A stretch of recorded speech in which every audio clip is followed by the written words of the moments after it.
بسم اللہ الرحمن الرحیم الحمدللہ وکفا والصلاة والسلام علی من لا نبی بعدہ اما بعد۔ عزیز طلبہ کرام، اللہ تعالیٰ سے امید ہے کہ آپ سب خیر و عافیت سے ہوں گے۔ جامع ترمذی کا سبق نمبر 51 ہے، اور اس سبق میں ہم پڑھیں گے باب ما جاء فی الغسل من الجنابہ، یعنی موضوع پر مسح کے بعد اب جنابت سے غسل کا بیان، اور پھر غسل کا مکمل طریقہ، اور غسل کے جو مزید احکامات ہیں، اور غسل واجب کب ہوتا ہے، فرض کب ہوتا ہے، مستحب اور مسنون کب ہے، ان سب کا ذکر یہاں پر ہوگا۔ گزشتہ سبق میں جرابوں پر مسح کا تفصیلی حکم، امامہ پر مسح کا حکم، حدیث کے فوائد اور حکمتیں، عصری تطبیق وغیرہ تھی، اور اس میں غسل کا بیان ہوگا، غسل جنابت کی مکمل تفصیل ہوگی، اور حدیث کے فوائد اور حکمتیں اور عصری تطبیق ذکر کی جائے گی۔ حدیث باب کا مختصر سا ترجمہ اور تشریح اور عبارت پڑھیں گے۔ باب ما جاء فی الغسل من الجنابۃ، وبه قال حدثنا حناد قال حدثنا بكيع عن الأعمش عن سالم بن أبي الجعد عن قريب عن ابن عباس رضي الله عنهما عن خالته ميمونة رضي الله عنها قالت: وضعت للنبي صلى الله عليه وسلم غسلا فاغتسل من الجنابة فأكفأ الإناء بشماله على يمينه فغسل كفيه ثم أدخل يده في الإناء فأفاض على فرجه ثم دلك بيده الحائط أو الأرض ثم مضمض واستنشق وغسل وجهه وذراعيه فأفاض على رأسه ثلاثا ثم أفاض على سائر جسده ثم تنحى فغسل رجليه۔ ترجمہ: حضرت میمونہ فرماتی ہیں، عبداللہ بن عباس رضی اللہ عنہ کی خالہ ہیں، وہ فرماتی ہیں کہ میں نے رسول اللہ صلی اللہ علیہ وسلم کے لیے غسل کا پانی رکھا کہ آپ صلی اللہ علیہ وسلم اس سے غسل جنابت فرمائیں گے، تو آپ نے جو غسل کیا، تو چونکہ یہ زوجہ محترمہ ہیں تو انہوں نے پورے اس غسل کو یہاں پہ نقل فرمایا ہے کہ آپ صلی اللہ علیہ وسلم نے سب سے پہلے پانی کا جو برتن تھا اس برتن کو تھوڑا سا مائل کیا، اپنے بائیں ہاتھ سے اپنے دائیں ہاتھ کے اوپر پانی بہایا، اور پہلے اپنے ہتھیلیوں سمیت، اپنے دونوں ہتھیلیوں سمیت اپنے دونوں ہاتھوں کو دھویا، پھر اس کے بعد اپنا ہاتھ داخل کیا برتن کے اندر، اور پھر وہاں سے پانی لے کر اپنی شرمگاہ کے اوپر ڈالتے رہے اور اس کو صاف کرتے رہے۔ پھر جب استنجا ہو گیا، اس کے بعد جو ہم صابن استعمال کرتے ہیں تو آپ صلی اللہ علیہ وسلم نے اس کی جگہ جو مٹی کی دیوار ہوتی ہے تو اس کے اوپر یا زمین کے اوپر اپنے ہاتھوں کو رگڑا، تو اس سے وہ صاف ہو گئے۔ تو رگڑنے کے بعد پھر اس کے بعد آپ صلی اللہ علیہ وسلم نے ہاتھ دھو کر مزمزہ یعنی کلی کر دی، اور کلی کرنے کے بعد پھر آپ نے ناک میں پانی داخل کر دیا، اور اس کے بعد آپ صلی اللہ علیہ وسلم نے اپنا پورا چہرہ مبارک دھو لیا، اور پھر اس کے بعد اپنے جیسے وضو کرتے ہیں اس طریقے سے اپنے دونوں بازوؤں کو کونیوں میں دھو لیا، پھر اپنے سر کے اوپر 3 مرتبہ پانی جو ہے وہ ڈالا، اور پھر اس کے بعد 3 مرتبہ اپنے پورے جسم کے اوپر پانی ڈال کے اس کو ملنے کے بعد اس کو پانی سے تر کر دیا۔ پھر آپ صلی اللہ علیہ وسلم اس جگہ سے جہاں پہ غسل کا پانی نیچے جمع ہو گیا تھا اس سے تھوڑا سا الگ ہوئے، اور اپنے پاؤں کو صاف جگہ پہ رکھا، اور پھر اپنے پاؤں کو آخر میں دھو لیا۔ امام ترمذی رحمہ اللہ فرماتے ہیں کہ یہ حدیث حسن اور صحیح ہے، اور اس باب میں ام سلمہ، جابر، ابو سعید، جبیر بن مطعم اور ابو ہریرہ رضی اللہ عنہ کی روایات بھی موجود ہیں۔ اور اگلی روایت میں یہ روایت حضرت عائشہ رضی اللہ عنہا سے ہے کہ آپ صلی اللہ علیہ وسلم نے ارادہ فرمایا کہ وہ جنابت کا غسل فرمائیں، تو سب سے پہلے انہوں نے اپنے دونوں ہاتھوں کو دھونے سے ابتدا کی، اور اس کے بعد برتن میں ان ہاتھوں کو داخل کیا، لیکن داخل کرنے سے پہلے خوب ان کو دھویا، پھر اس کے بعد اپنی شرمگاہ کو دھویا یعنی استنجا کیا، اور پھر اس کے بعد نماز والا ہی پورا وضو کیا۔ اس میں یہ نہیں ہے کہ پاؤں کو جو ہے وہ آخر میں دھویا، لیکن اس میں یہ کہ وضو جس طرح کیا جاتا ہے نماز کے لیے پورا وضو فرمایا، اور اس کے بعد پھر اپنے جو سر کے بال ہیں ان کے اوپر خوب پانی بہایا، اور ان بالوں کو پانی سے بھگو دیا، اور پھر اس کے بعد اپنے سر کے اوپر 3 مرتبہ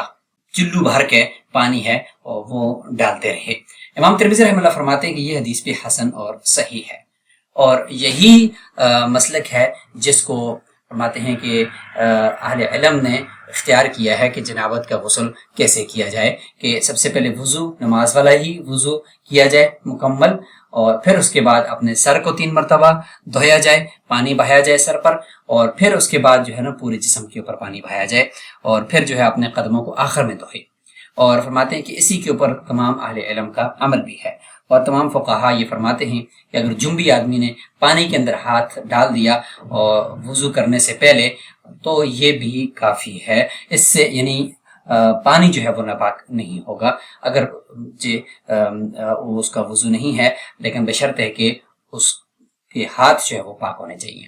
امام شافعی، امام احمد، امام اسحاق رحمہ اللہ کا یہی قول ہے۔ آگے چلنے سے پہلے احادیث باب کے راویوں کو ایک نظر دیکھتے ہیں۔ سالم بن ابی الجعد الاشجعی الکوفی یہ ثقہ ہیں، اور کتب ستہ کے جو رجال ہیں اور روات ہیں ان میں ان کا شمار ہوتا ہے۔ قریب، یہ تصغیر کے ساتھ، یہ قریب بن ابی مسلم الحاشمی ہے، المدنی ہے۔ خالہ میمونہ، یہ میمونہ بنت حارث العمریہ الہلالیہ، آپ صلی اللہ علیہ وسلم کی زوجہ محترمہ ہیں، اور ہجرت کے 7ویں سال میں آپ کے ساتھ نکاح ہوا، اور صرف کے مقام پر آپ کی وفات ہوئی ہے۔ جنبی کسے کہتے ہیں؟ جنب، تو اس کا معنی ذکر کیا کہ الذی یجب علیہ الغسل بالجماع، یعنی جماع کی وجہ سے جس کے اوپر غسل واجب ہو جائے، اس کو جنبی کہتے ہیں، یا منی کے خارج ہونے کی وجہ سے جس کے اوپر غسل واجب ہو جائے، اور جمع اس کی اجناب، جنوبین یہ بھی ہے، اور آگے اس کی جنابت کا جو اسم ہے اس کی تعریف ہے کہ اصل میں یہ جنابت جو ہے یہ بعد کے معنی میں ہے، اور اس انسان کو جنوبی کہا جاتا ہے کہ کیونکہ وہ جب تک کہ وہ پاک نہیں ہوتا تو اس وقت تک نماز کے قریب نہیں جاتا، وہ اس کو دور رکھا جائے گا، تو اس لیے اس کا معنی اصل میں جنابت کا وہ ہے بعد، اور وہ لوگوں سے بھی بچ بچ کے چلتا ہے، اسی لیے اس کو جنبی کہا گیا۔ غسل، یہ غسل کا جو لفظ ہے یہ غین کے ضمہ کے ساتھ اور سین کے سکون کے ساتھ، یہ اس پانی کو کہا جاتا ہے جس سے غسل کیا جائے، اور اسی طریقے سے فقہا کے عرف میں یہ نام ہے غسل، یعنی غسل کرنے کا جو عمل ہے اس کو کہتے ہیں۔ فاکفا، اکفا کا معنی ہوتا ہے قلبہ و امالہ، یعنی برتن کو مائل کیا پانی نکالنے کے لیے۔ اب جنابت کے جو اسباب ہیں اور پھر غسل کے جو احکامات ہیں اس میں جو فقہا کے اقوال ہیں وہ آگے ذکر کیے گئے ہیں، تو ان کا خلاصہ ہم ایک نظر یہاں دیکھ لیتے ہیں۔ سب سے پہلے جو متفق علیہ ہیں جنابت کے جو اسباب وہ پہلے ذکر کرتے ہیں، وہ ہے منی کا نکلنا، چاہے وہ بشرطے کہ وہ شہوت اور دفق یعنی اچھل کر نکلے، اور دوسرا ہے التقاء ختانین، یعنی مرد اور عورت کی جو شرمگاہ ہے ان کا آپس میں مل جانا، یعنی شرمگاہ میں صرف ملنا نہیں بلکہ دخول یعنی حشفہ کا غائب ہو جانا، چاہے انزال ہو یا نہ ہو۔ اور حضرت عائشہ رضی اللہ عنہ کی حدیث ہے کہ جب ختانین مل جائیں تو غسل واجب ہو جاتا ہے۔ اور دوسرے نمبر پر مختلف جو مسائل ہیں اس میں ہے کہ منی کا خروج بغیر شہوت کے، چوٹ لگ گیا یا کسی بھی وجہ سے منی خارج ہو رہی ہے بغیر کسی شہوت کے، تو امام شافعی رحمہ اللہ فرماتے ہیں کہ اس پر بھی غسل واجب ہے، اور دلیل دیتے ہیں کہ الماء من الماء، حدیث کے اندر آیا ہے کہ الماء من الماء، آگے انشاءاللہ اگلے سبق میں یہ حدیث آئے گی کہ پانی نکلے گا انسان کے اندر سے تو اسی کی وجہ سے اس کے اوپر غسل بھی واجب ہوگا، تو یہ حکم عام ہے، لہٰذا کسی بھی طرح سے منی نکل گئی ہے تو اس کے اوپر غسل ہونا چاہیے۔ حناف کا راجح قول یہ ہے کہ اس سے غسل واجب نہیں ہوتا، دلیل یہ ہے کہ لذت کی قید ہے حدیث میں، اور وہ حدیث آگے آئے گی، اور جنابت کا جو مدار ہے وہ شہوت پر ہے، اور بلا شہوت جو ہے وہ خروج جو ہے وہ ایک مرض کی وجہ سے ہوتا ہے۔ اور دوسرا جو مسئلہ ہے وہ یہاں پہ ہے کہ شہوت کا انفصال، لیکن خروج بلا شہوت، جیسے شہوت سے منی جدا ہوئی، روکا، پھر بعد میں بغیر شہوت کے نکل گئی، لیکن جب شروع سے نکلی تھی تو اس وقت شہوت پائی جاتی تھی، لہٰذا اس وجہ سے غسل پھر بھی واجب ہو جائے گا۔ امام ابو یوسف فرماتے کہ اس سے غسل واجب نہیں ہوگا کیونکہ نکلتے وقت شہوت نہیں تھی۔ طرفین فرماتے ہیں امام ابو حنیفہ اور امام محمد رحمہ اللہ کہ غسل اس صورت میں بھی واجب ہے، کیونکہ اصل سبب وہ ہے کہ اپنی جگہ سے جب منی نکل رہی تھی اس وقت شہوت پائی گئی، لہٰذا وہی شرط ہے، اور اس میں احتیاط بھی ہے۔ اچھا، تیسرا مسئلہ ہے کہ انسان بیدار ہوا تو اپنے سلوار کے اوپر اگر اس نے کوئی تری دیکھ لی اور یہ نہیں پتا کہ احتلام ہوا ہے یا نہیں، تو اس صورت میں امام ابو یسر رحمہ اللہ فرماتے ہیں کہ غسل واجب نہیں ہے، یہ مزی ہو سکتی ہے جس میں صرف وضو لازم ہوگا۔ تفسیر فرماتے ہیں کہ احتیاط اسی میں ہے کہ اگر یہ تری دیکھے تو حضرت عائشہ رضی اللہ عنہا کی حدیث بھی ہے کہ اگر کسی کو غسل یاد نہیں ہے تو وہ احتیاطاً جو ہے وہ غسل کر لے۔ اب یہ جتنے بھی دلائل کا خلاصہ ذکر کیا گیا ہے یہ بدائع الصنائع سے لیا گیا ہے، اس میں آپ تفصیل یہاں پہ ملاحظہ فرمائیں کہ وَأَمَّا الْغُسْلُ فَالْكَلَامُ بِهِ يَقَعُ فِي مَوَاضِعَ فِي تَفْسِيرِ الْغُسْلِ وَفِي بِيَانِ رُكْنِهِ إِلَى آخِرِ الْعِبَارَہ، اور آگے غسل کی جو ہے مکمل جو تعریف ہے وہ یہاں پہ ذکر کر دی گئی ہے۔ اسی طریقے سے جو فرض غسل ہے اس کی 3 قسمیں، غسل من الجنابت ہے، حیض ہے، نفاس ہے، اور جنابت کے غسل میں پھر آگے آیت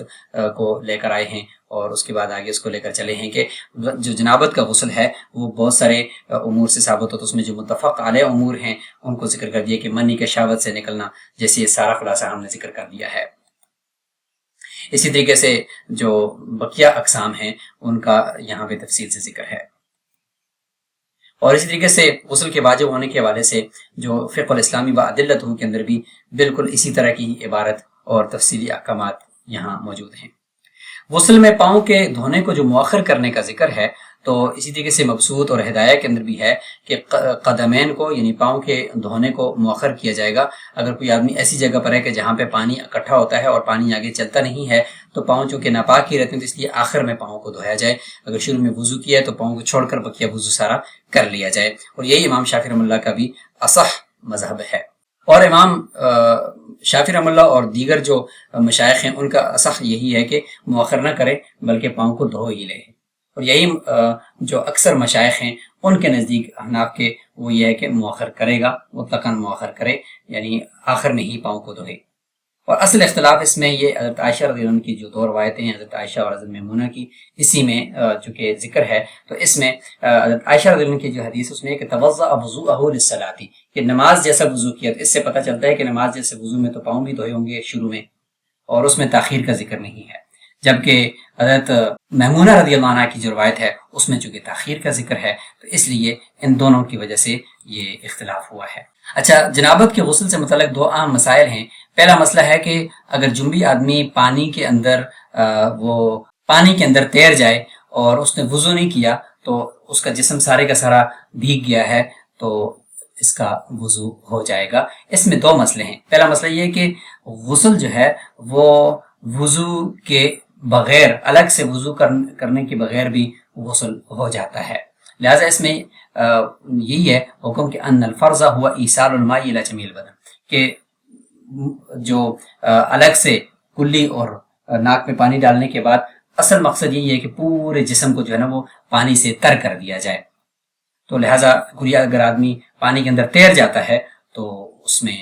وضو بھی ہو گیا اور اس میں غسل بھی ہو گیا، لہٰذا اس میں الگ سے وضو کی کوئی شرط نہیں ہے سوائے داؤد ظاہری کے، وہ شرط قرار دیتے ہیں۔ اور اسی طریقے سے اگر کسی نے شروع میں وضو نہیں کیا،